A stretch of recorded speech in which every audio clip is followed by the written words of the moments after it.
I don't think it's a bad thing for a man to be served by his wife, by his queen, by whomever that he has a relationship with, or insert person, masculine polarity, feminine polarity, non-gender conforming, whatever. It's okay for one person to serve another, but you have to earn that by your presence, where the person feels safe, feels like you're invested. They're not just going to out of the blue just start, oh, like I like the way that you wear your hat. Like, I like the music you listen to. All right. Like certain dudes, like, they'll do that. Like, for the chosen few, like 6'5".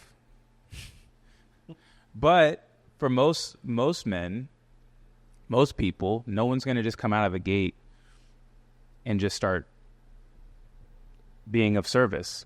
So, but I think the unwillingness to just show up and to receive and to witness and see how you orient in space and who you're attracted to, that was like, yo, that's the main win. Like, that's the win. It's not like, hey, I'm going to find the love of my life at fucking hotel lobby bar. Never know. Like, no, but the experience of being vulnerable and to sharing your truth and maybe seeing areas where you haven't healed your past, whether you're aversive to the person that you wanted to talk to, but then you ended up kind of avoiding them the whole time.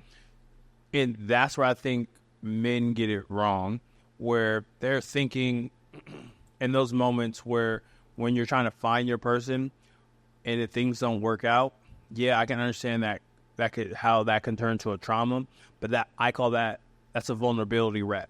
You're practicing before you meet whoever you're going to be with, where like, man, I was able to be vulnerable with this person and actually didn't go my way, and that's okay.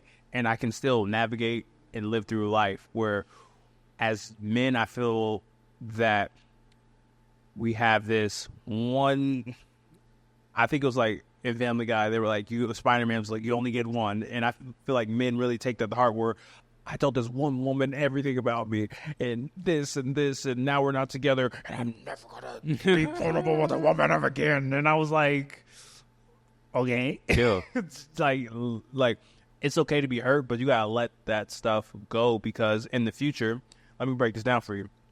Your wife may need you to be vulnerable. Your husband, your partner may need you to be that layer of vulnerable. Your kids, your friends, and even with these beautiful strangers that you meet in the lobby, even if it may not work, that's a vulnerability rep. So in the future, you're like, hey, I'm able to be my true authentic self to random people when the stakes are low.